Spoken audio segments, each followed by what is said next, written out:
Olá, comunidade da TV 247. Olá, comunidade do Truz Entrevista. Eu sou a Andréa Truz, estamos aqui mais um programa, hoje, sábado, dia 8 de junho de 2024. Lembrando que esse programa é gravado, então não temos como ler o chat, mas eu peço para vocês acompanhar aqui, ficar com a gente, comentar aqui no chat, a gente lê depois, e deixar aqui que esse programa é gravado, então esse é o motivo de nós não podermos aqui manter aqui um contato, uma conversa, mas peço para vocês, se vocês puderem colaborar, assinar brasil247.com/apoio ou um Pix, pix@brasil247.com.br. Então vamos lá. Like é importante, compartilhamento também. Quem estiver no X ou em outras redes sociais, venham para cá no YouTube, se inscrevam no nosso canal, é um sinal, é um sininho que tem aqui embaixo da nossa tela. Se inscrevam no canal, curtam o canal, curtam o programa e compartilhem pelo YouTube. E aí sim, hoje nós vamos falar aqui com o nosso queridíssimo professor Vitor Paro, que é professor titular na Faculdade de Educação da USP. Ele exerce docência, pesquisa, hoje ele, enfim, coordenou e coordena ainda o grupo de estudo e pesquisa em educação e administração escolar, professor? Sim. Ainda, não é? Então, Sim. boa tarde, seja bem-vindo. E nós vamos falar aqui sobre educação. Eu abri aqui esse leque, educação sob ataque, mas eu sempre, quando eu trago o professor, eu deixo aqui um espaço aberto para ele trazer um tema específico para a gente poder tratar. Depois a gente vai tratar de outros temas. Então, seja bem-vindo, boa tarde. Já passo para a gente começar o nosso papo. Seja bem-vindo, professor. Boa tarde, Andréia. Sempre um grande prazer falar com você. Boa tarde a quem nos ouve. Bom, o tema aí que eu vim falar é sobre essa coisa bastante recente aí, bastante polêmica. Do meu ponto de vista, não é polêmica coisa nenhuma, ela é muito clara, que é a questão do ensino militar. Perfeito. Começando por falar sobre uma desconversa geral que existe. Afinal de contas, nós estamos implantando escola cívico-militar. É diferente de escola militar. Olha, sob o ponto de vista educativo, a questão é a mesma. Trata-se de um absurdo. Trata-se de um atraso pedagógico fantástico. Então, André, se você me permite começar a falar sobre esse assunto, eu quero inicialmente falar que eu vou deixar do lado na minha fala as questões mais pontuais que a imprensa está dando boa cobertura. Eu não vou falar aqui, por exemplo, da escola cívico-militar de São Paulo, nem sobre todas as desgraças que existem pelo nefando governador que nós temos aí e o que ele tem de intenção mais imediata, tá? Que é realmente empregar os seus apaniguados militares aposentados e privatizar a escola cada vez mais, tá? Não vou falar também sobre, nem apresentar dados sobre como essa escola militar é ruim. No Paraná foi implantado e não é nada disso, né? Eu não confio muito em IDEB, mas o IDEB delas é bem lá embaixo, para quem acredita nisso. Outra coisa que é a desvalorização do professor, que cada vez mais se faz, e a escola cívico-militar do Tarcísio vem fazendo. Esse é mais um ingrediente para desacreditar o professor. Eu queria conversar e falar, então, não ficando nessas coisas pontuais, do ponto de vista técnico, do ponto de vista científico, filosófico, ético, numa palavra, do ponto de vista pedagógico, tá? De cara, eu já faço uma alegação que, nesse vídeo que eu pus no YouTube, teve bastante pessoas, teve uma aceitação enorme, mas teve várias pessoas questionando. Os pais querem o serviço militar. Calma lá. Os pais querem. Vocês perguntaram para as crianças? Geralmente não se pergunta, tá? Mas mesmo os pais querendo, os pais não são técnicos. Os pais têm que se ater ao direito que ele tem à educação. A questão educativa, a questão pedagógica é para ser tratada tecnicamente por quem entende de educação. Em saúde, por exemplo, nós não levamos em conta os negacionistas que negavam a vacina, tá? Os pais, a imensa maioria, está mal informada, senão não teria, por exemplo, eleito esse tipo de governador que está aí. A imensa maioria não tem obrigação de ter conhecimento técnico. E você viu como foi negacionista. Felizmente, o conhecimento técnico que veio à televisão, por meio de médicos, de cientistas, que combateram, que fizeram a vacina, e tecnicamente se conseguiu salvar a humanidade, na verdade. Se nós deixássemos por conta dos pais, simplesmente os pais sabem o que querem, a gente sabe o que teria acontecido. Bom, então essa é uma primeira observação. Outra coisa é dizer que não é militar, é cívico-militar. Essa é uma desconversa. Lá para frente nós vamos falar melhor sobre a natureza do militarismo, que não tem nada a ver. Tá? Um outro aspecto é dizer, bom, só faz quem quer. Ora, se só faz quem quer, então libera as drogas. As drogas também, só toma quem quer. Então esse argumento não tem cabimento. É argumento simplesmente para dispersar a atenção e o conhecimento. Outra coisa, nós estamos preocupados apenas com o administrativo. Eu vou ver daqui a pouco que isso é um absurdo total, porque o administrativo deles é completamente escatológico. Mas já que você está preocupado com o administrativo, se esse é o fundamento, chama o PCC, então, para controlar a escola. Ele é muito mais competente administrativamente do que a polícia militar. Tanto é verdade que eles estão ganhando de goleada dos militares. Então, não me venha com essa história de que a escola precisa melhor administração. Não, a escola precisa de melhores condições de trabalho, a escola precisa de mais dinheiro, de mais salário para os professores, de uma atualização do método que é atrasado, que é de 200 anos atrás, que é mudar a escola, mudar sua estrutura, sua sala de aula, mudar tudo isso. Isso é que ela precisa. E isso, quem entende, é pedagogo, é educador. Tá? Então, não é bem a conversa do administrativo. E uma coisa que eu quero, de início, antes de entrar realmente na natureza do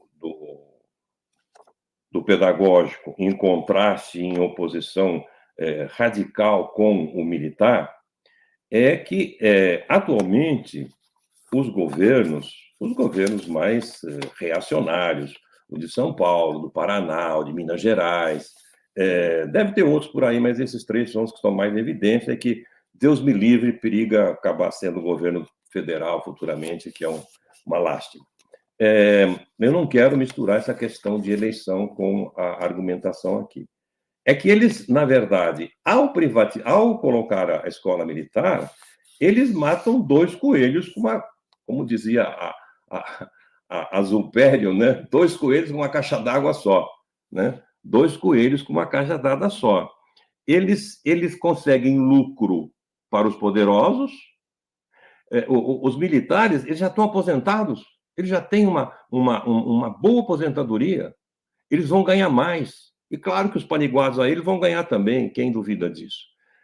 E, ao mesmo tempo, eles fazem aquilo que é necessário, importante para privatizar tudo, que é tornar o ensino, especialmente o fundamental e o médio, completamente desbaratado.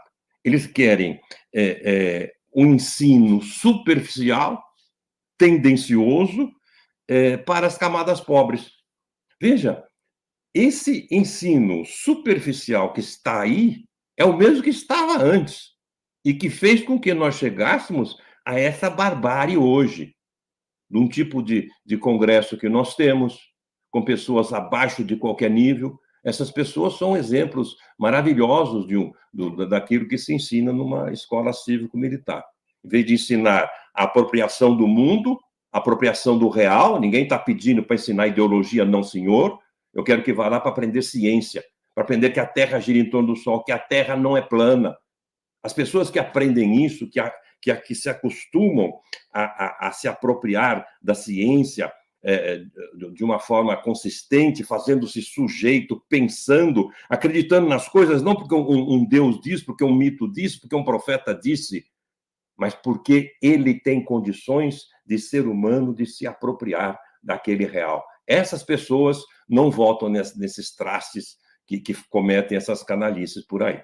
Pois bem, vamos então analisar um pouco a questão do administrativo e o pedagógico, tá? Esse é um primeiro ponto. O outro ponto é falar sobre a natureza específica do pedagógico. Eu tenho vários livros sobre administração, e no primeiro livro sobre administração que eu escrevi, eu uso a palavra administração e gestão como sinônimos.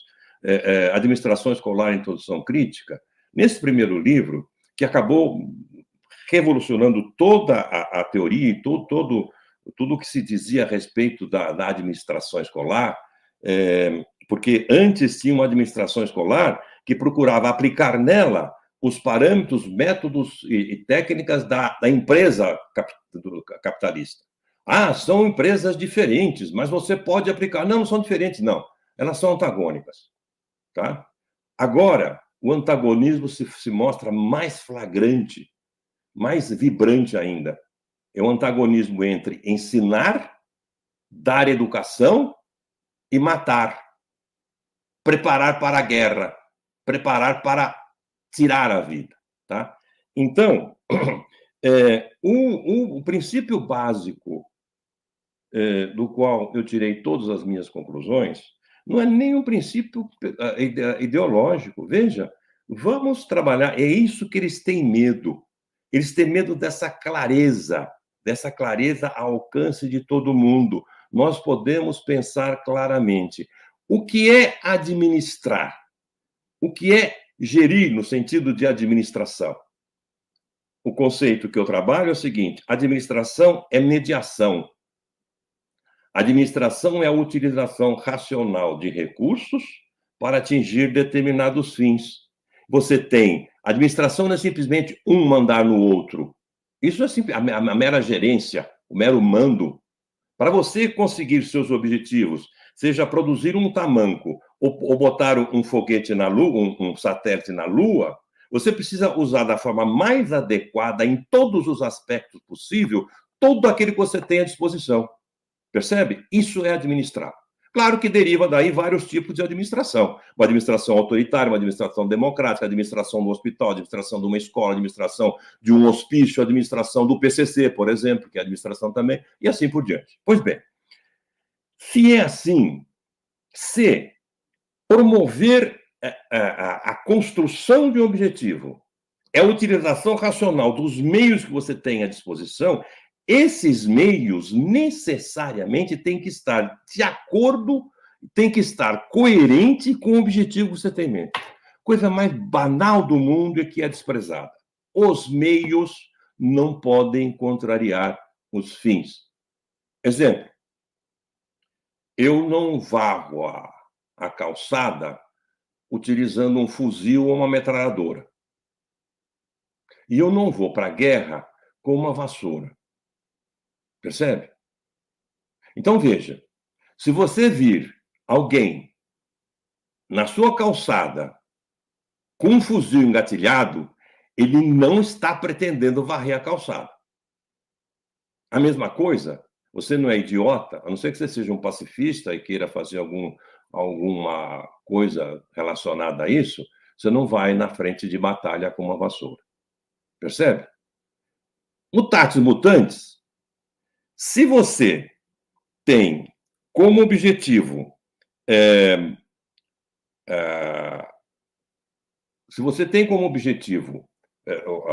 a formação do humano histórico na escola, os meios que você utiliza.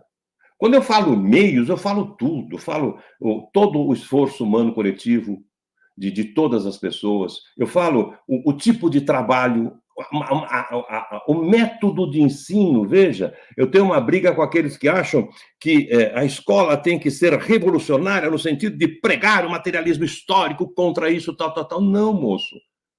Se você fizer isso, você está fazendo igual os evangélicos, igual os fascistas, de um modo geral. Você está impondo. Se você quer construir o humano histórico, você tem que dar condições para ele refletir se aquilo que está propondo é bom ou não. Por isso que a escola não tem que se preocupar com isso, tem que se preocupar de ensinar o real. Percebe? Então, veja, se é assim, nós precisamos de uma escola que esteja de acordo com esse objetivo, tá? Parece que é claro, não precisa nem desenhar. Os meios não podem contrariar os fins. Vamos ficar com isso. Agora sim, o último item que eu pretendo me demorar mais, que é precisamente o que é o educativo. Porque educativo é radicalmente contrário ao militar. Olha, vamos falar sobre o educativo, que tem muita... Todo mundo acha, porque todo mundo faz educação, todo mundo pensa que entende de educação.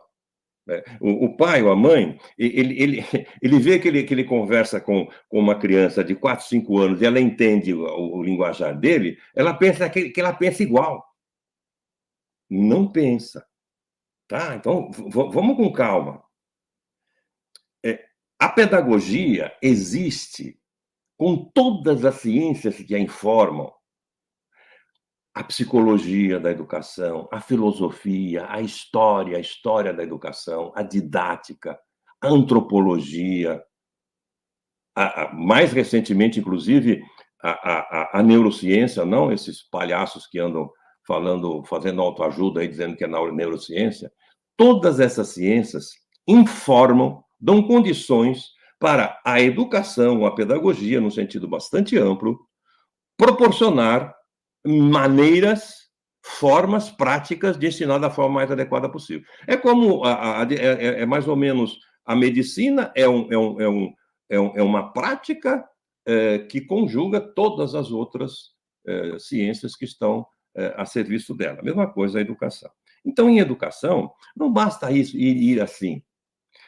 Você não usa mais chá de losna para curar úlcera no estômago. Você pensa que cura. Em educação, não é assim. Em educação, você pensa que batendo, que reprimindo, você consegue disciplina. É burrice. É ignorância, ao mesmo tempo burrice, porque eu já devia ter percebido que você não consegue. Alguém conseguiu alguma vez? Conseguiu só ódio. Tá? Que depois o bendito volta lá e mata o professor na escola. Quem está dizendo que ele tem razão de fazer isso, não. Mas essa disciplina fomenta ódio, só isso. Então, disciplina pedagógica é alguma coisa muito importante, muito diferente de disciplina militar. Disciplina pedagógica é para a vida. Para falar sobre a vida, nós temos que falar sobre... Então, veja, primeiramente, o ser humano se desenvolve em ciclos. Por exemplo, se a criança de pouco menos de 1 ano, se entra a bola debaixo do sofá, a bola não existe mais. Não adianta você ficar explicando para ela que a bola está ali. Ela não tem condições de entender. Percebe? Mesma coisa, você não pode ensinar álgebra para uma criança de 7 anos, porque ela não faz operações abstratas. Perfeito. Professor, o que me causa ali um certo... o que eu fico assustada, porque é uma relação meio contraditória você acreditar que a educação ela tem que passar, ou que o processo pedagógico tem que passar por um ensino bem, entre aspas, esse cívico, né? Mas tem que passar por uma lógica militar. Não tem. Eu vi um meme que eu achei muito interessante. É o contrário. Mas sabe o que as pessoas... Já te devolvo. Eu vi um meme, e aí, por mais simples que isso pareça, ele traz tanta informação. Era a foto do Hitler e do Einstein, logo depois que saiu a Escola Cívico-Militar pelo Tarcísio. Pela Escola Cívico-Militar, o Einstein era um menino problemático, porque ele era despenteado, com a língua de fora, e que precisava de uma educação mais austera. Ao contrário do Hitler, que ele era arrumadinho, né? Então era um aluno considerado bom aluno, dentro dessa perspectiva.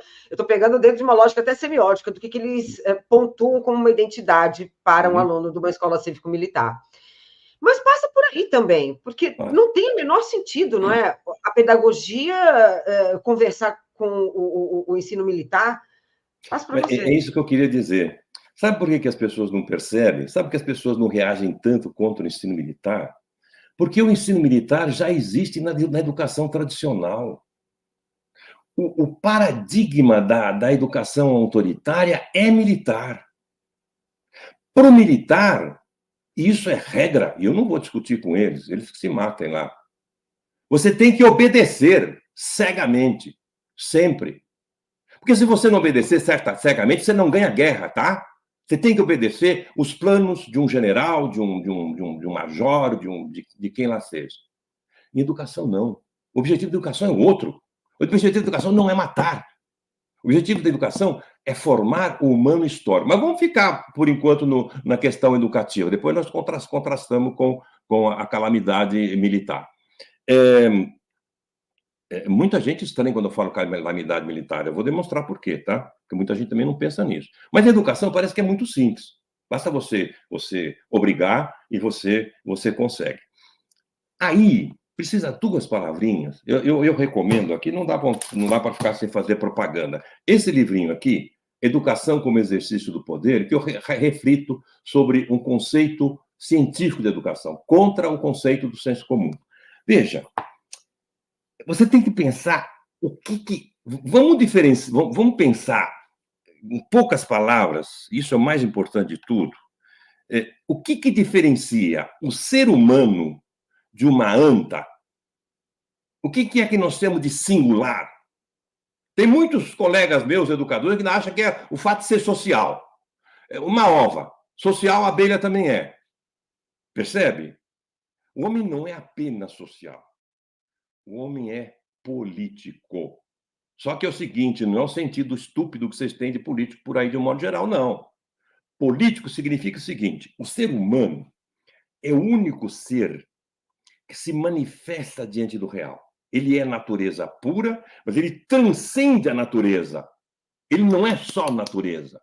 Ele é sangue, corpo, células, etc.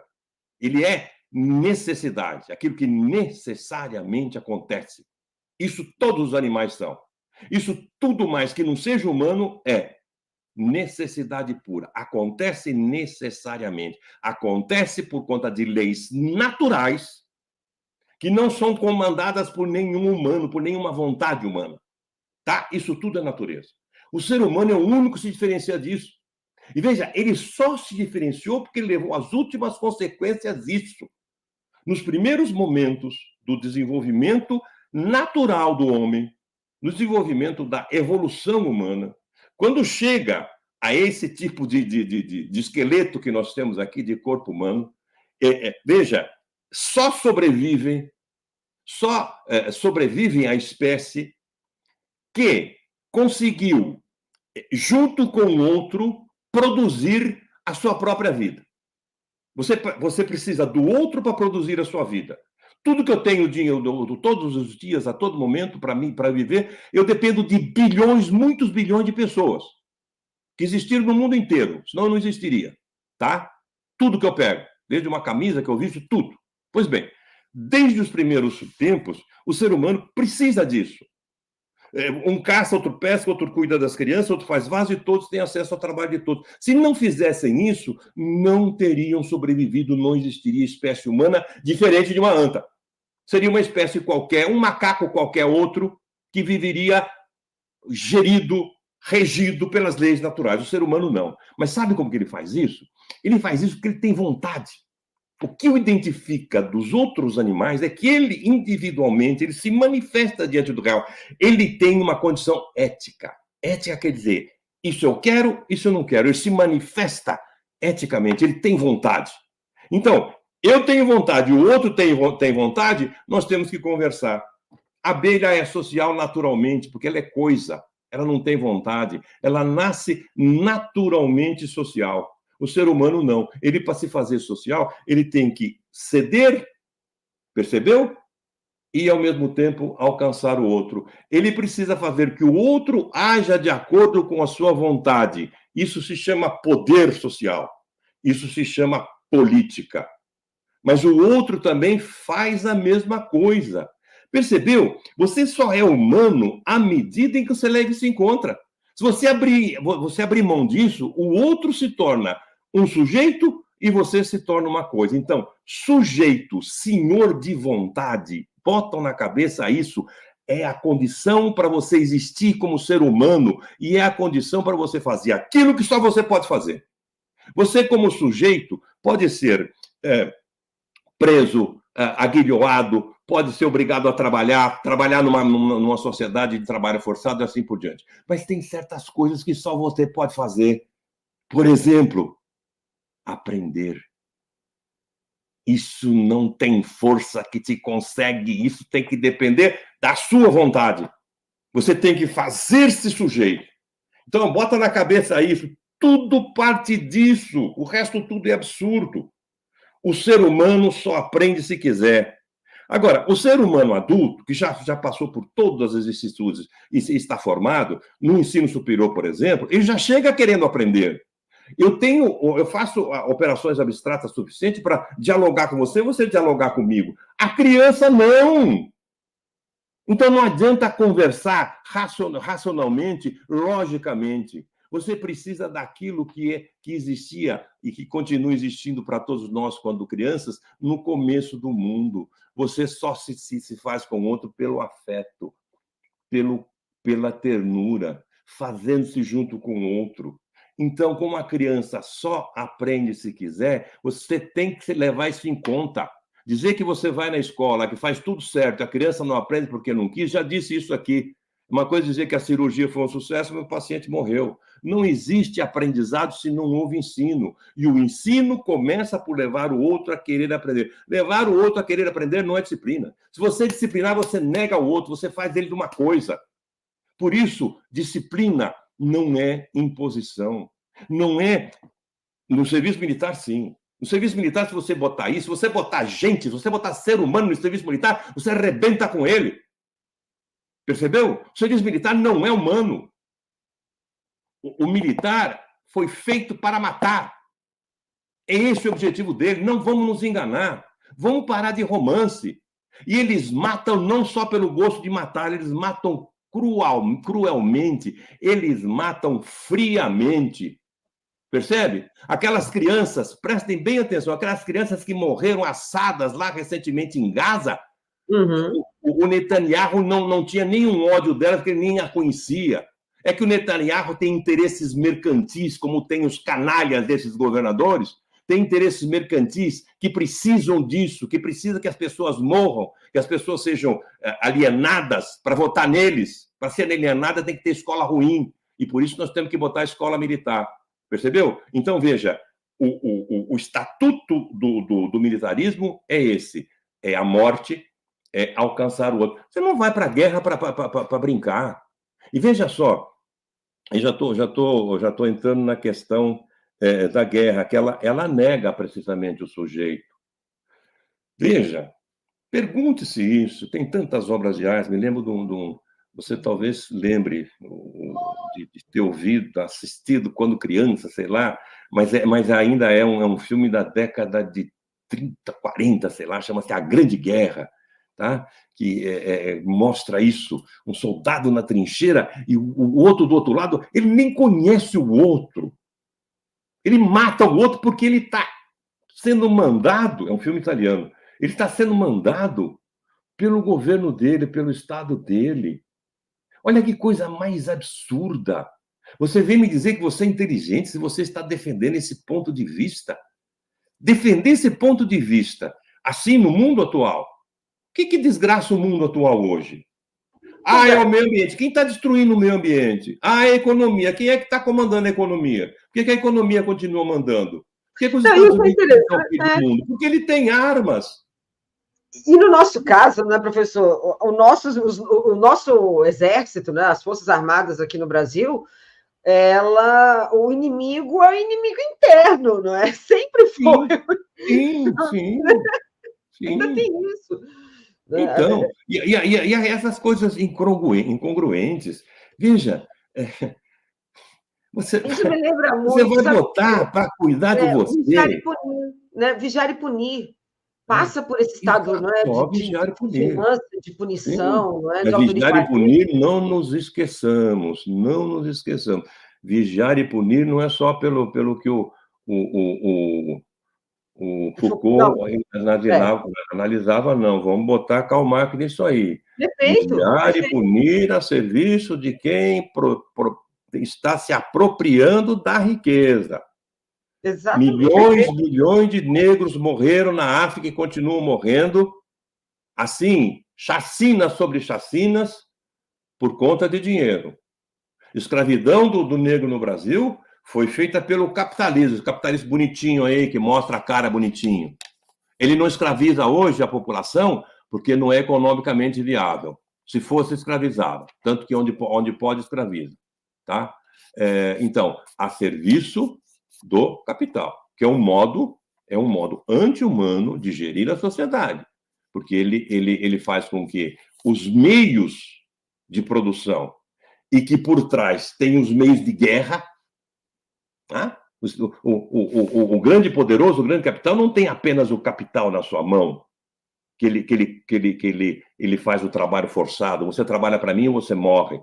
Percebe? E diz que depois o seu trabalho é livre. Não, ele tem um meio de guerra. Tá? Israel, Estados Unidos destruiu o Iraque, por exemplo, com a conversa fiada. Mas o que ele queria era o petróleo do Iraque. Lá em Gaza está acontecendo isso atualmente por causa do gás e do petróleo que tem ali. E colocam religião, um monte de coisa. Sem contar que a religião sempre esteve ao lado da guerra e da morte. Né? A religião não, as igrejas. Respeito às religiões, mas as igrejas, de um modo geral, principalmente as igrejas evangélicas no Brasil, mas a igreja católica não pode falar do seu pecado muito maior do que tem acontecido com a igreja evangélica, ela vive os igrejeiros, os pastores, com raríssimas exceções, que só confirmam a regra, raríssimas, eles estão a serviço da morte. Eles estão a serviço não do ser humano, do ser humano em geral. Então, veja, educação é ternura. É assim que se faz. Percebe? Você quando tem um medicamento novo para curar o câncer, você não vai fazer uma eleição para ver se você usa aquele medicamento. Então, não se trata de ficar perguntando o que a população acha, o que a população não acha. Existe no Brasil uma inteligência de professores que são proibidos de trabalhar, de lutar. E sabe como você faz? Você faz o seguinte, você, em vez de botar 20 alunos, que é o possível, você taca 40 na sala de aula. É como se você pegasse um bendito que estivesse produzindo um automóvel, em vez de você botar, sei lá, 100 pessoas para montar aquele automóvel, você pusesse 20 e quisesse que produzisse do mesmo jeito. Você não faz isso, porque você está preocupado. O automóvel é importante para você ganhar dinheiro. A população não é importante, tá? Se você usasse... Não me venha com essa conversa de que a escola fracassou. A escola não fracassou, não, senhor. A escola tem teoria científica, tem métodos que estão aí na prática. São poucos, mas tem escolas na prática. Eu dou um exemplo histórico, por exemplo, do Macarenco. Inclusive para educadores que reclamam demais, que brigam demais por conta dos alunos que vêm sem conhecimento, etc. Macarenco pegou 40 criminosos, assassinos, de 7 a 14 anos. Veja, crianças e adolescentes, sem mexer. Aliás, um dia ele deu um tapa num cara. Um dia só. Sem mexer uma palha. Trabalhando pedagogicamente. Leiam um belíssimo livro dele, chama-se Poema Pedagógico. Ele conseguiu fazer essa gente chegar no ensino superior. E conseguiu, com essa gente, construir uma escola com mais 400 alunos desgraçados, jogados pelas calçadas. É possível? Claro que é possível. Anísio Teixeira fez no Brasil e foi possível. Você tem escolas, por exemplo, aqui em São Paulo tem a Amorim Lima e tem a outra aqui do complexo de como é que chama? De Higienópolis, não, esqueci o nome. E tem escolas que faz isso. Você tem a Reggio Emília na Itália. Paraisópolis, não, professor? Não é Paraisópolis, não. Ai, meu Deus, sempre esqueço. Uma pessoa, meu amigo lá, que uma escola maravilhosa. Tem a Amorim Lima, tá? que vai aos trancos e barrancos, que sobe e desce também, mas que mostra que é possível. Toda a pedagogia. Eu pergunto, uma perguntinha para vocês militares, para vocês canalhas governadores. Por que você não bota esses milicos nas escolas privadas, consideradas boas escolas? Põe lá no Bandeirantes. Pois é, não é? Exatamente. Exato, professor. Por que a perspectiva de classe aí não conta? Né? Por que não passam esse ensino, né, esse ensino militar para as escolas privadas? Né? E muito pelo contrário. Não, porque eles querem, o que eles querem, na verdade, botam isso na cabeça. É muito difícil botar isso na cabeça. Porque o pai, coitado, cada um deles está querendo o melhor para ele, para o seu vizinho, para o seu filho. Ele é ignorante, ele não sabe de... Ignorante não é no sentido pejorativo, não. Ignorante no sentido de que ignora, não sabe. Assim como ele não sabe, por exemplo, como é que dá as doenças, como é que dão as pandemias e tudo mais. Ele não sabe, ele não tem conhecimento técnico sobre isso. Então, ele quer aquilo que parece que é o que funciona, que funcionava na base da porrada, que não funcionava, não, senhor. A escola tradicional, eu falo a escola lá da década de 70, de 70 para trás da década, ela não funcionava, não, senhor. Tem um livro que demonstra isso, tem dados INE para ver isso. Cada 100 alunos que entravam na primeira série do ensino primário, apenas 46 passavam para a segunda. E esses 46 eram aqueles filhos dos mais ricos, que era uma escola de poucos. Milhões ficavam fora da escola. Então, o que eles querem? Eles querem uma escola assim. Como por conta da nossa democracia. E isso é importante, a democracia do voto... Aí eu quero pegar isso, porque isso traz um efeito para o país daqui a 30 anos. Sim. Porque quando você institui o ensino militar, você pensa numa sociedade daqui a 30 anos. Que sociedade é essa que se forja? Inclusive, dentro dessa estrutura social, entre esses alunos que têm acesso a uma escola privada, né? E aí a gente já percebe o lugar social... e econômico dessa, né? Eu vi a grande transformação do Enem em turmas que eu tinha em 2012, professor, que nessa época do ano já estavam ali pensando quais cursos, em quais faculdades, universidades federais eles iam se inscrever. Eles conseguiram, eles venceram. Hoje, nas escolas do Estado, infelizmente, reduziu demais até esse sonho. Não se pensa mais numa universidade pública. Até por conta também, né, de, enfim, aula de brigadeiro caseiro, aula de coach, aula de... Né, com a autoajuda. E você vê educadores, até esse secretário da Educação, falando com voz empolada, aquelas platitudes, com a profundidade de uma bolacha de chope. Não tem nada a ver. Porque isso tem um efeito socioeconômico, não é? Sim, mas esse é o mais importante. Não é uma questão, não, minha queridíssima Andréa Truz, não é uma questão, essa é a questão. E aqui, olha, liga os ouvidos. Vai um recado para uma pessoa queridíssima, talvez dos maiores estadistas, talvez não, com certeza, dos maiores estadistas de todos os tempos no mundo inteiro, chamado Luiz Inácio Lula da Silva. Presta atenção, Lula. Presta atenção, pessoal do PT, pessoal do governo. As pessoas costumam chamar de petista, porque quando eles querem dizer que uma coisa é ruim, eles chamam de petista. Não tem partido político. Mas olha, Lula, quando você... Eu estou falando do Lula no sentido plural. Todos aqueles que estão ao lado de Lula. Claro que tem os quinta coluna, não é para eles que eu estou falando. Eles eu quero que morram. Veja, quando hoje, o que é a barbárie? Rosa de Luxemburgo, começo do século, socialismo ou barbárie? Eu digo, educação ou barbárie? Ganhou a barbárie. Por que nós estamos assim, Andréa?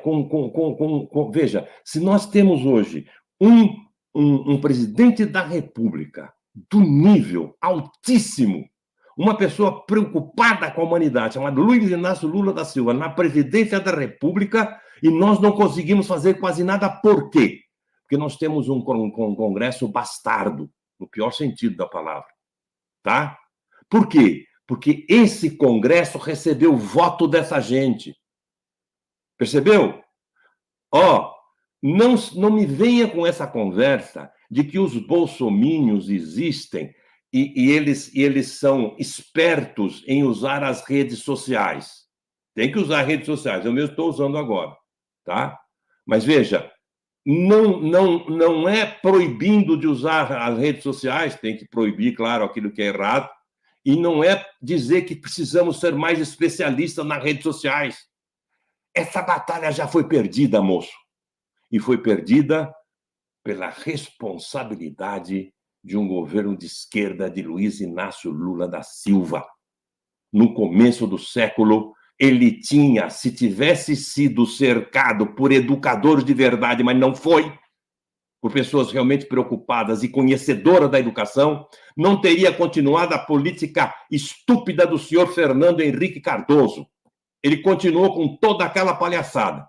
O que o Lula fez de bom, importantíssimo, que diferenciou e que eu acho fantástico, foi melhorar o ensino superior. Mas o ensino fundamental, que é o essencial, foi jogado às traças. Não foi jogado às traças por causa de falta de dinheiro, não. Foi jogado às traças porque continuou com aquela palhaçada das chamadas avaliações externas enganativas. Continuou com os SAEBs, com os IDEBs, com tudo isso aí que não existe para melhorar ensino. Quando surgiu isso, eu, Vitor Henrique Paro, falei, isso não serve para melhorar absolutamente nada da educação, só para dispersar. Eu pergunto hoje, passados 30 ou 40 anos, pergunto em alto e bom som, o que foi nesse nosso Brasil, quantos milímetros melhorou a nossa escola pública, em termos de qualidade e quantidade? Quanto? Nada. Rios de dinheiro gasto para pagar empresas, para fazer os seus algoritmos, para fazer as suas seus testes imbecis, com perdão do pleonasmo, que aquilo não avalia nada. A avaliação, para quem entende de avaliação, é coisa muito mais substanciosa, a avaliação que se faz a todo momento, a avaliação que não deixa que o aluno chegue no final de ano sem saber, porque o ensino foi bem feito. Então, a política que devia ter sido feita, e que eu convido o presidente Lula a fazer hoje, tire esse ministro da educação que não entende nada da educação, tire esse Lema e toda essa gente ligada a Todos pela Educação, Instituto Ayrton Senna, Fundação Unibanco, etc. Essa gente não... Essa visão, né, do setor privado. Desculpa, professor, mas esse setor... vender... Porque o setor privado da educação pública não tem sentido, não é? Não. O setor privado da educação pública nunca quer o bem.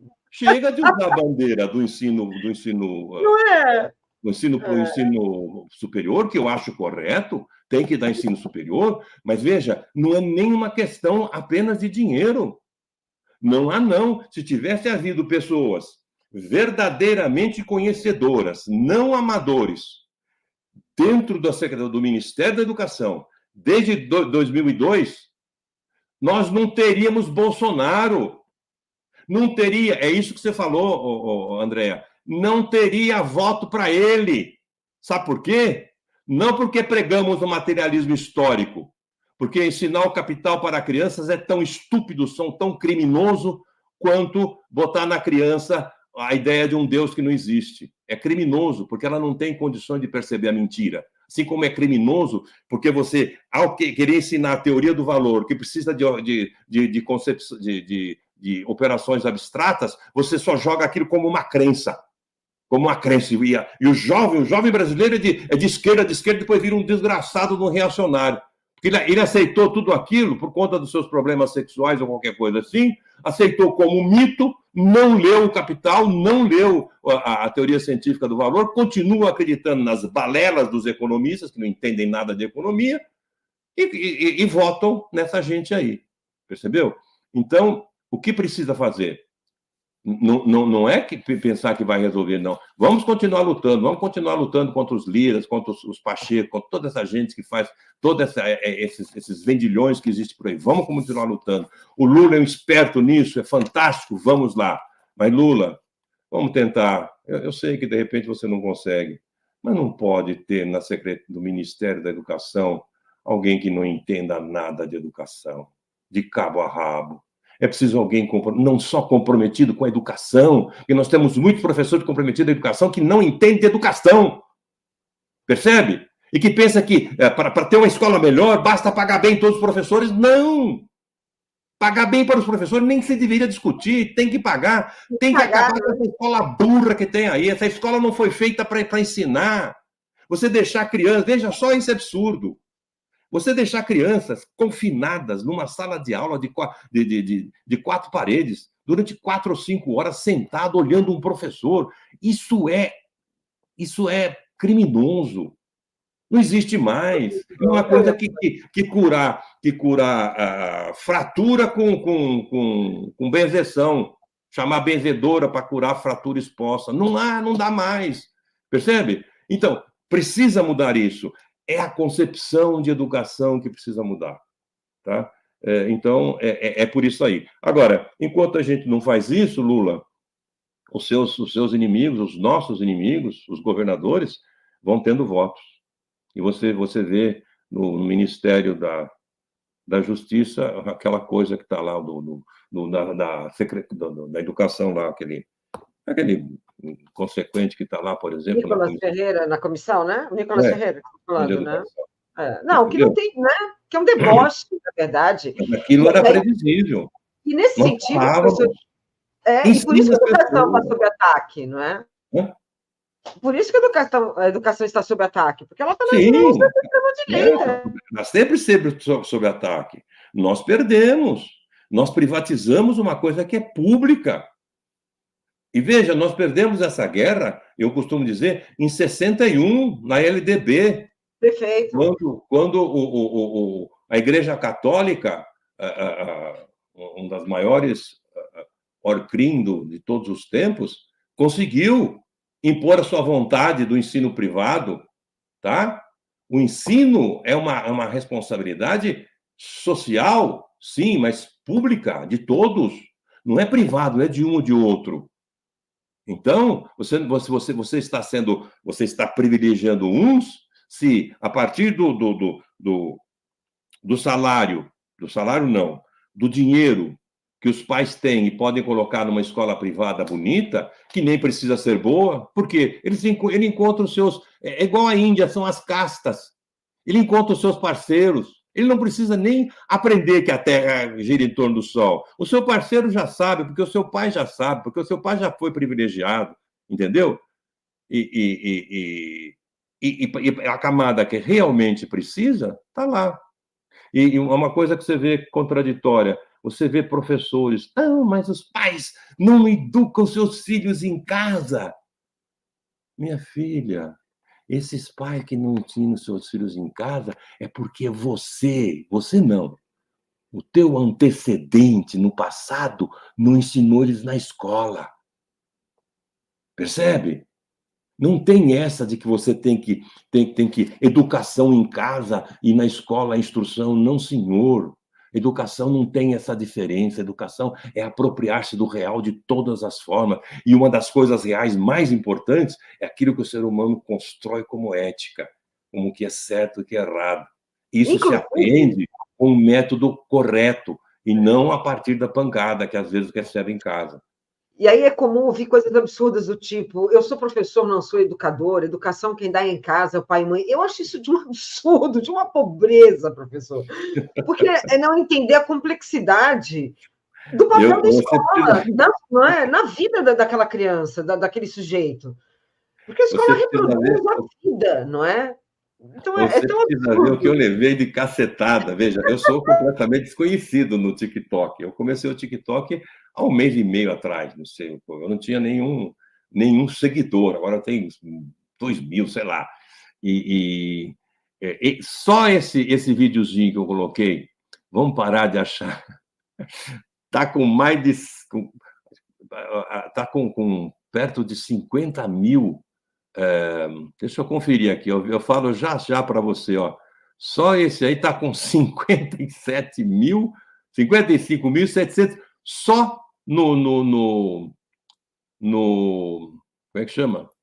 No TikTok.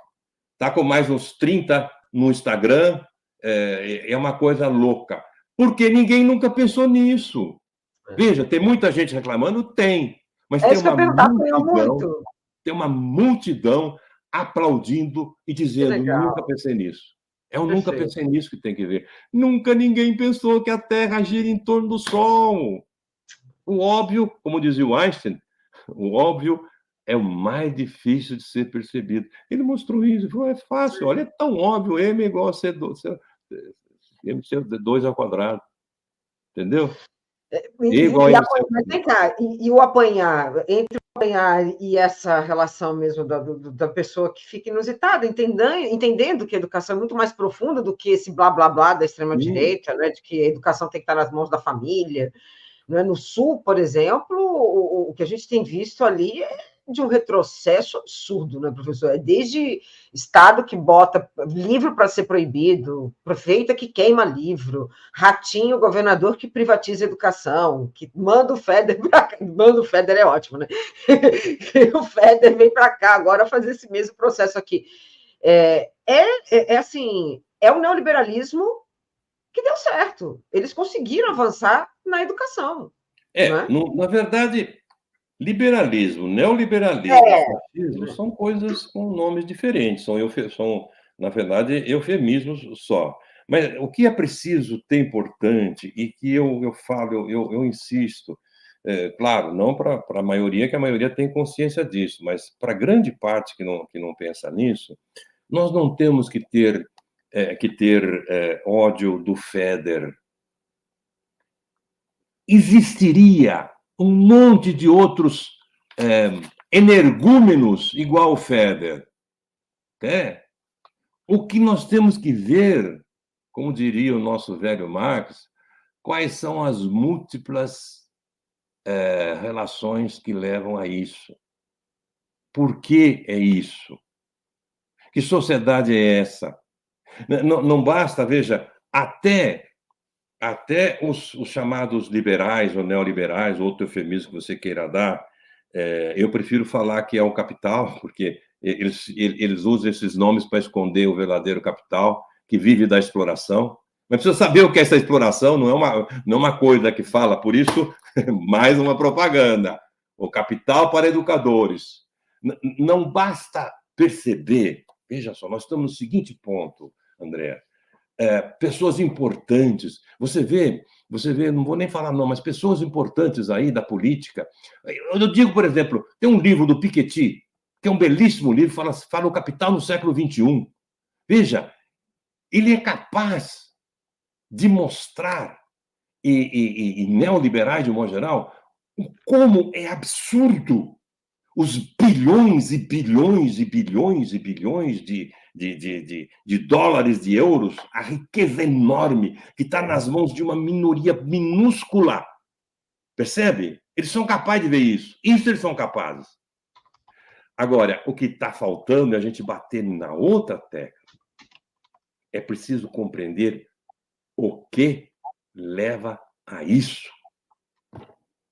Ou então você tem que ser cristão, evangélico, acreditar num Deus que faz isso. É preciso saber por que é isso. E por quê? Veja, isso é que eu desafio as pessoas a perguntar. Por isso que eu escrevi o Capital para Educadores, para as pessoas compreenderem como é que se produz a riqueza e como a produção dessa riqueza é uma coisa catastrófica, é uma coisa criminosa. Vocês conseguem ver o escravismo como crime, porque é claro, mas o capitalismo é muito mais sofisticado e você não consegue perceber que o capitalismo é tão macabro, é tão violento, porque ele não mata no pelourinho, não. Ele deixa as pessoas morrerem nas milícias, deixa as pessoas morrerem queimadas em Gaza, por exemplo, morrerem queimadas e assassinadas por essa polícia que se mete a falar de educação, quando ela mesma está comprometida com o crime organizado. Você imagina na nossa escola, de repente, o seu filho está ali sendo disciplinado por alguém que é do Comando Vermelho. Porque a polícia está lá, percebe? E as pessoas não falam isso. Mas veja, é isso que precisa perceber. que existe um sistema por trás. E é um sistema econômico em que os que chegaram primeiro pela pirataria, pela guerra, veja, o militar sempre esteve a serviço do mais forte. Senão ele não é militar. Percebe? Se não existisse guerra, se não existisse arma, a sociedade seria maravilhosa. Percebe? Você já pensou quantas pessoas daria para alimentar? Alimentar! Que estão morrendo de fome. Nesse momento, a cada 6 segundos morre uma criança de 6 segundos. Morre uma criança de fome no mundo. Isso é dado estatístico. De fome. Enquanto nós estamos enchendo as burras dos militares, das suas viúvas, das suas filhas, que nem se casam mais, apenas se perfeito. companheiros para não perder a aposentadoria. E de gastar dinheiro em canhão, etc., para lutar contra quem? Contra a gente, né? O negro contra o pobre, contra a prostituta, contra o homossexual, contra o progresso, porque é aquela tradição. É isso que a família tem medo. A família tem medo de perder o controle sobre as crianças. Porque a criança que aprende de uma forma democrática, ela se apropria disso e transpira a democracia. Isso entra em choque com aquela concepção velha, atrasada, autoritária dentro das famílias. Então é perigoso. É por isso que se usa a religião e toda a boboseirada que fazem com a religião, né? Porque o que fazem com a Bíblia, que é um livro que, como dizia o Saramago, não se deve deixar na mão de criança, né? Tanta boboseira que tem ali, de tanto crime, de tanta coisa pavorosa, de um Deus criminoso, um Deus militar. Não, é um Deus, exato, é um Deus punitivo, não é? É um Deus muito punitivo, excludente, sim. É um Deus que eu tô... Não é um Deus, o Deus monogâmico, ele sempre é um sacana, ele é sempre uma pessoa má, senão ele não seria sozinho, tá? Né? Então, veja, por isso é que a religião apoia o militar. Por isso que o militar está sempre rezando e dizendo da coisa. As coisas estão juntas. A igreja usou os militares, usou a força, usou a morte. Não quero fazer demagogia, não. A educação tem como objetivo a vida plena. Não a vida da liberdade do passarinho que voa obrigatoriamente, mas a vida da liberdade do humano, que cria a possibilidade de voar pela ligação democrática com outros seres humanos. Ele não vai produzir as coisas matando os outros, contra os outros. Ele se reúne com os outros para produzir a riqueza, para produzir o mundo. Isso é educação. Então, não me venha com essa conversa de que cívico-militar é uma coisa que militar. Ora, pelo amor de Deus. É o mesmo padrão. É o padrão da morte. Senão não se chamaria militar. Tem que ter segurança, no mundo de insegurança tem que ter. Mas tem que ter, antes de tudo, civilidade. A segurança. A arma que lhe dão na tua mão é para proteger a vida dos outros e não para sair matando simplesmente. Regra básica, não precisa nem desenhar. E isso não é levado em conta quando se pensa em jogar a morte dentro da escola. Morte dentro da escola, perfeito. Professor, já fica aqui o convite para a gente voltar a esse assunto, mas eu quero que você deixe aqui o seu endereço no TikTok para o pessoal te acompanhar, quem não conhecer. Então, por favor, porque a gente já está no finalzinho. E passo para você se despedir. Eu tenho alguns endereços. vitorparo.com.br, mas o desgraçado do UOL desses dias aí tá fora do ar, tá? Ele volta, tá? Porque a burocracia desgraçada dele me deixou fora do ar o site. Vai 5 dias, diz que vai ficar mais 5, por incompetência deles, tá? Mas vitorparo.com.br. No YouTube, tudo que eu produzo no YouTube, produzo no TikTok. O TikTok tem muito mais acesso. E no TikTok fica mais fácil de compreender ali. No TikTok é Vitor Henrique Paro, @Vitor Henrique Paro, qualquer coisa assim. No Instagram, bota Vitor Henrique Paro lá que dá. No YouTube, Vitor Henrique Paro, 4947. Esse é o único que eu me lembro do nome também, tá? Então, eu tenho o maior prazer. Eu faço isso, vivo fazendo. Agora, quase que eu falo graças a Deus, apesar de Deus, né, que não existe, eu mesmo produzindo os meus vídeos. Tá uma maravilha, sabe? Porque eu vou lá, gravo e produzo. Eu já escrevi 20 livros, já fiz o meu papel com os livros.